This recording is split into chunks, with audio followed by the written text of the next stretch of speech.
पुण्याच्या वेशीवर असलेला पॉश परिसर म्हणजे विमाननगर आणि या विमाननगरमध्ये असलेले नामांकित क्लब नॉयर आणि या नॉयर क्लबच्या मागे चाललेला बेकायदेशीर दारूचा धंदा।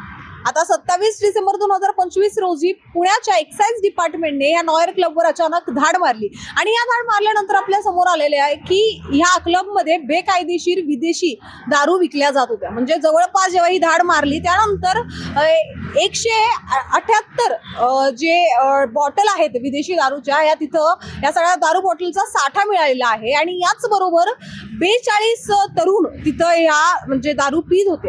आणि ज्यावेळेस ही धाड मारण्यात आली ह्या क्लबचा मालकापासून तर बाकी म्हणजे जवळपास 50 लोक होते ज्यांच्यावर आता कारवाई करण्यात आलेली आहे आणि त्यांच्यावर गुन्हा नोंद झालेला आहे।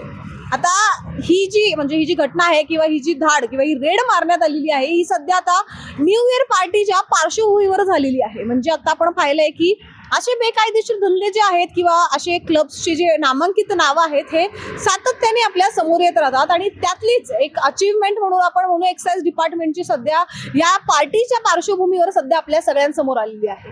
आणि विमाननगर परिसरातली ही काही पहिली घटना नाहीये, पण बऱ्याच वेळेस अशा घटना किंवा अशा गोष्टी ज्या आहेत ह्या लपवण्याचा प्रयत्न केला जातो म्हणून ह्या गोष्टी समोर येत नाही।